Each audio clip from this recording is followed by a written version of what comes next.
Why do children love to watch the same movies over and over and over? And what does that have to do with our survival?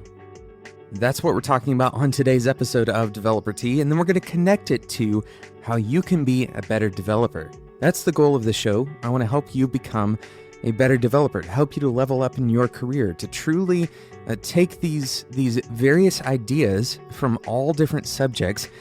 Today's episode is specifically about this idea, the psychological motivator, the things that we find fun and how we connect those things to what we do, and what a child finds fun in watching a movie over and over. What exactly is that element? Why does a child watch a movie over and over? Well, as it turns out, the fundamental thing that a child is enjoying doesn't really change. We don't reach an age where we grow out of this.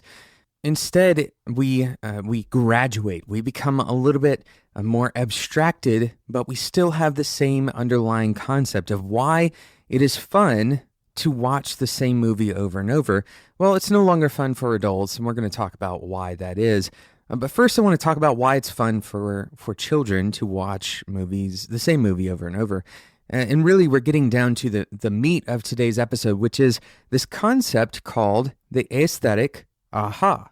And the aesthetic aha moment is the idea that you are following along with something, you're tracking along with, for example, a storyline, and you start to recognize patterns or elements that you are already familiar with. And then therefore, when something happens that you are already familiar with, again, you have this moment of clicking, this moment of realization that you actually kind of knew that was going to happen. So for a child, this happens when they're watching a movie that they've already seen before. They get this sense that it's familiar to them, and they're watching it for the third or the fourth time, and they can start to recognize that they've seen this before. And so when they see something they recognize in that movie for the third or fourth or 100th time, they click into that information. Their mind recognizes it, and they're able to see that they were actually knowing what was going on all along. Their mind was able to comprehend what was going on much easier as a result. Why is this so compelling? What is so interesting about this? We're going to talk about that right after we talk about today's sponsor, Linode. Today's episode is sponsored by Linode. Linode has 8 data centers. Their plans start at just $5 a month, and you can get a server running in under a minute. And you guys know all of this stuff. Linode is competing in this space, but one thing that you may not know about Linode is that per dollar, they provide the best deal for RAM on your server. They provide the best deal. So their $5 plan is a gigabyte. It's a gigabyte of RAM. And they have a $10 plan that's 2 gigabytes of RAM. And then they have really high memory plans starting at 16 gigabytes for $60 a month. And it goes on up from there. And of course, with any Linode plan, you're getting Linux, right? It's a very simple idea. It's a very simple model. You're getting Linux, which is a extremely powerful system. And if you're a developer, you probably already know that. You probably already know that Linux provides you with a lot of flexibility. Go and check out what Linode has to offer, because on top of the fact that they're providing the best RAM per dollar deal right now, on average, Linode is also providing Developer Tea listeners with $20 worth of credit. Just $20 for you to use on Linode services. If you're going to do that $5 a month plan for a gigabyte of RAM, then that'll last you for 4 months. So go and check it out. spec.fm/Linode. Use the code DeveloperT2017 at checkout for the $20 worth of credit. Thanks again to Linode for sponsoring today's episode of Developer Tea. So why is it so interesting that children love to be able to know what is going to happen in a movie? Well, as it turns out, we as humans, we like to be able to predict things. One of the things that is fun to us is being able to predict what is going to happen.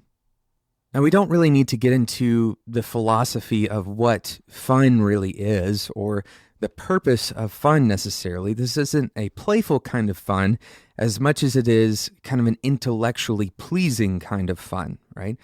And the idea here is that we like to be able to predict things. We like to be able to know what is getting ready to happen next, most likely. I remember as a child, my dad and we would watch Star Trek together. And Dad has seen every episode of Star Trek, and he knows the characters very well. And so as we were watching these episodes, of course, Dad hasn't memorized every single line, but because he knows the characters very well, he would be able to predict what the next line they were going to say was. He knew how they would act in a particular circumstance. And this was enjoyable to him. In fact, I would say probably if he couldn't predict it, he wouldn't have liked the show nearly as much. And doing that prediction, actually saying the line before the character would say it, that was intellectually pleasing to him. He understood the characters, he was a Star Trek fan, and he could really prove it through this prediction process. For children watching a movie, they don't really have the reasoning capabilities yet, generally speaking, to develop that level of awareness about, for example, a character that they've seen over and over, to be able to draw conclusions about what they might say in a particular situation. Instead, they're drawing on their limited memory experience with that movie. They're starting to get a level of confidence that they know what's going to happen because they have quite literally seen it before. Of course, for an adult, seeing the same movie over and over and being able to predict what's going to happen next isn't really much of an intellectual exercise. It doesn't really give us that sense of intellectual superiority that we get if we can predict something that we haven't seen yet.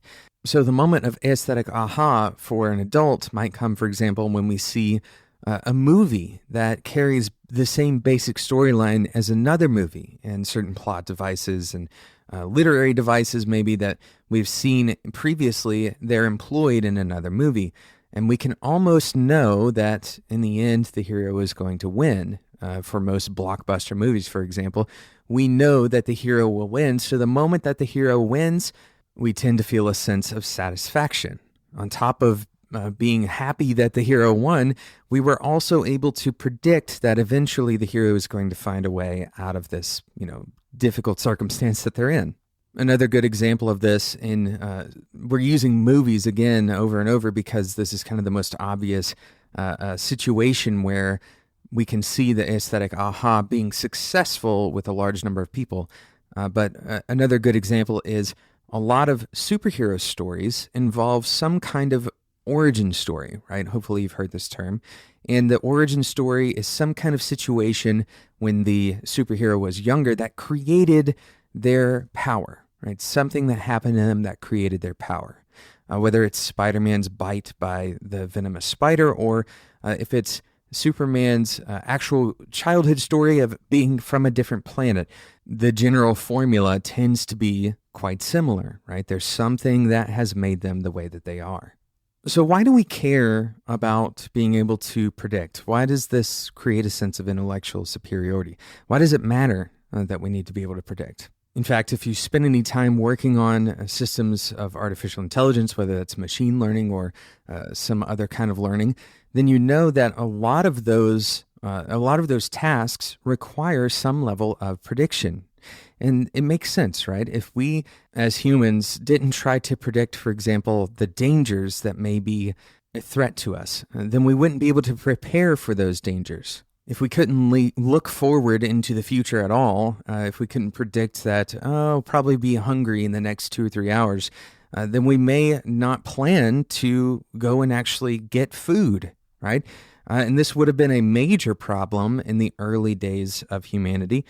And our prediction has become a lot more abstracted, right? If I can't predict how someone will respond in a social situation, then I may not be able to create good relationships, right? They're very abstracted levels of prediction that are required to be able to survive as a modern human as well. So it's not just, being able to predict if I'm going to be mauled by a tiger or not, but it's also being able to predict the interactions that we have with other people, being able to to predict our future behavior 10, 20, and even 30 years out into the future.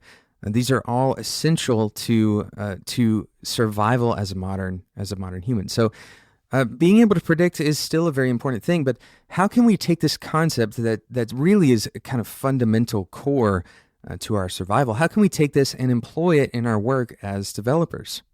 Well, one simple way would be to create interfaces and create common patterns of interaction, whether it's an interface or not. Create those patterns in a way that the people who are using them have some level of familiarity, right? If they know that, for example, you put a form on your website and they know that once they click the submit button, that is going to submit this form. This is a very common pattern. It's something that they can expect. And once they see that success message, the thing that they're used to seeing over and over, they have participated in a very small but still effective aesthetic aha.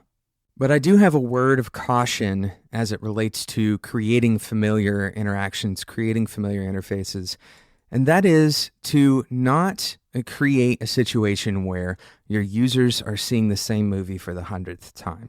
Of course, this is assuming that your primary target audience is a little bit older, that they have a little bit more sophisticated understanding, that they can draw those more abstracted conclusions and create abstract predictions into the future. And as long as that's the case, then seeing an interface that is exactly like 100 other interfaces that a person has seen, that's going to bore them. They are not going to have any kind of aha moment because they knew what was coming next. They knew what was coming next because it's exactly the same, right? It's like watching that movie for the 100th time. Instead, what your job is, if you are in charge of the user's experience, which as a developer, you should be taking responsibility for this. If you're in charge of that, then it's your job to recognize what level of familiarity is reasonable, what level of familiarity you want to employ, while also creating new and exciting elements for that familiarity to coexist with. Right? This is the idea. We don't want to create the same movie. We want to take some elements from previous movies that have been successful, right, and find new ways of using those elements. We want to find new ways of wrapping those things in new and exciting stories. I hope this has been an inspiring and exciting episode, but I also hope that it's challenging.